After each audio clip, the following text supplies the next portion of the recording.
આમ આદમી પાર્ટીની પત્રકાર પરિષદમાં આપ સૌનો સ્વાગત છે। આપ સૌ જોઈ રહ્યા છો કે જે રીતે આમ આદમી પાર્ટી અને એના નેતાઓ કાર્યકર્તાઓ ખેડૂતો માટે અત્યારે અમે લોહી પાણી એક કરી રહ્યા છીએ, જેના કારણે થોડે અંશે પણ સરકારે જાગવું પડ્યું છે। કુંભકર્ણની નિંદ્રામાં સોઈ રહેલી સરકાર જ્યારે મુખ્યમંત્રી પોતે આજે હેલિકોપ્ટરથી ઉતરી અને ગામડામાં પહોંચ્યા હતા, જોઈને અમને પણ આનંદ થયો કે હાશ ક્યાંક અમે કુંભકર્ણ જેવી સૂતેલી સરકારને જગાડવામાં થોડે અંશે પણ સફળ રહ્યા। પણ મને પૂરો વિશ્વાસ છે જે રીતે માહિતી મળી છે હજી પણ લોલીપોપ આપવાના માનસિકતામાંથી આ સરકાર બહાર આવે તેમ નથી। અત્યારે મેં એક એલાન કર્યું હતું કે જો મગફળી 250 મણથી ઓછી ખરીદાશે તો અમે આમ આદમી પાર્ટીનો એક કાર્યકર્તા રસ્તા ઉપર ઉતરશે। એમાં પણ આ કુંભકર્ણ જેવી સરકાર જાગી છે, કારણ કે આ લોકોને ખબર નથી સરકાર કેમ ચલાવી। કોઈ કહી દે અધિકારી કે આપણે તો નહીં ખરીદી શકીએ એટલે ના પાડી દેતા હતા, પણ એમાંય એણે 200 મણ કર્યા। એ આમ આદમી પાર્ટીના એક સૈનિકની લડાઈની જીત છે। પણ અહીંયાથી અટકતું નથી। હમણાં જ મહારાષ્ટ્રમાં મુખ્યમંત્રી ભાજપના છે, એમણે એક મિટિંગ બોલાવીને મુખ્યમંત્રી શ્રી એવું કહ્યું કે અમે મહારાષ્ટ્રના ખેડૂતોના દેવા માફી કરવાના પ્રયત્નમાં છીએ અને એણે સમિતિ બનાવી છે। 30 જૂન પહેલા દેવા માફી કરવાની છે। અત્યારે મહારાષ્ટ્ર કરતા પણ સૌરાષ્ટ્ર અને ખાસ કરીને મારા ગુજરાતના ખેડૂતો ખૂબ દુઃખી છે, ખૂબ પરેશાન છે। તમે જુઓ, મગફળીના પાથરા પડ્યા હતા અને પાથરા તણાઈ ગયા, મોઢામાં આવેલો કોળિયો છીનવાઈ ગયો એવી હાલત થઈ અને ખેડૂતો આપઘાત કરવા સિવાય ખેડૂતો પાસે વિકલ્પ નથી બચ્યો। હમણાં કરશનભાઈ આહિર જે મારી જ ખંભાળિયા વિધાનસભામાં જેમણે પોતે લોન લીધી હતી 2 જગ્યાએથી, એક જે બેંકોમાંથી લોન લેવાય એ લોન તો ભરપાઈ ન કરી શક્યા, પછી એમણે પોતાના પત્નીના ઘરેણાં મૂકીને લોન લીધી, ગોલ્ડ લોન। એના ફોન ઉપર ફોન આવે ને એનાય ભરી નથી શકાતા અને કમોસમી વરસાદ થવાથી એની જે ઉમ્મીદ છે ઉડી ગઈ। ચારે બાજુથી ઉઘરાણા હતા, દવાવાળાને ઉઘરાણી, બિયારણવાળાની ઉઘરાણી, અનાજ કરિયાણાવાળાની ઉઘરાણી, બાળકોના ફી ભરવાની ઉઘરાણી। આ તમામથી ખેડૂતે આખરે થાકીને આપઘાત કરી લીધું। તો હું કહેવા એ માંગુ છું કે અત્યારે ગુજરાતના ખેડૂતોની આ હાલત છે કે એમણે અત્યારે મરવા મજબૂર થવું પડી રહ્યું છે।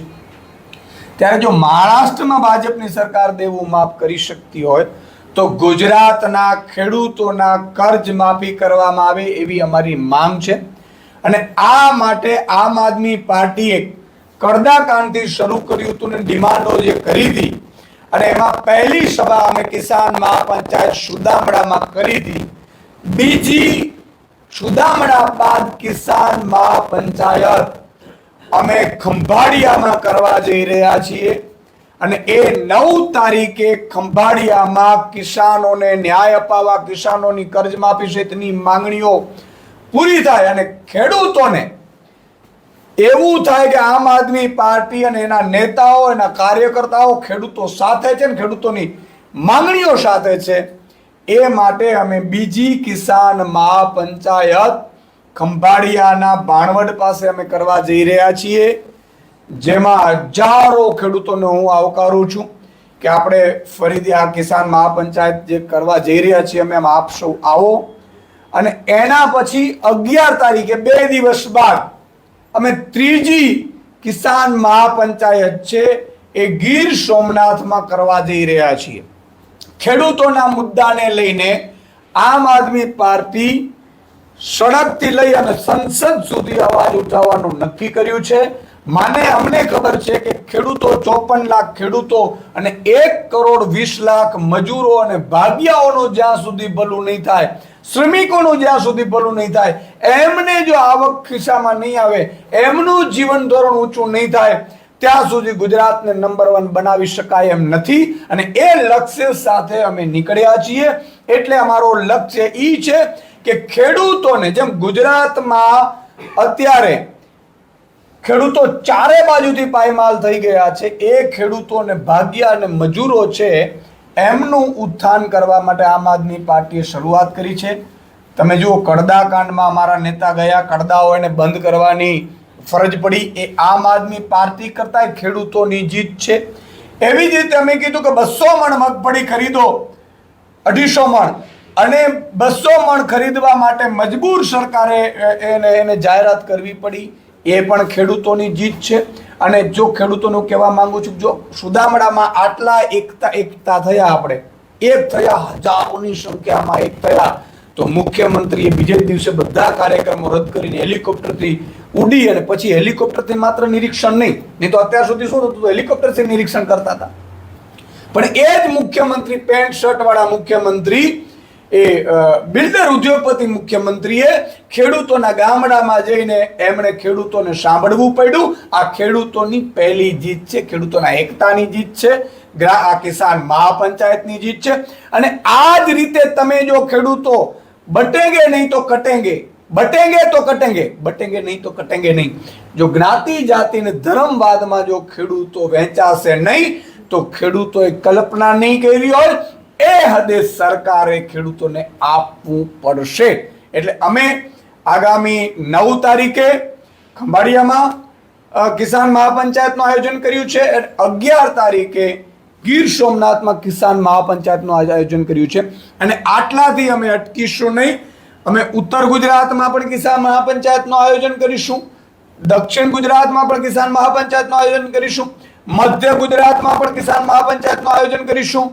અને અમારું લક્ષ્ય છે કે તમામ ક્ષેત્રે તમામ ખેડૂતોને સાથે લઈ અને 54 લાખ ખેડૂતોને 1.20 લાખ મજૂરો, શ્રમિકો જ્યાં સુધી એક નહીં થાય, એ એમની માંગોથી જાગૃત નહીં થાય અને પોતે બોલવા નહીં માંડે, ત્યાં સુધી આમ આદમી પાર્ટીની આ મુહિમ ચાલુ રહેશે. ખેડૂતોને, મજૂરોને, શ્રમિકોને, ભાગિયાઓને અમે જાગૃત કરીશું. અને છેલ્લે 16 ડિસેમ્બરે અમે મુખ્યમંત્રી સાથે માંગ કરીશું.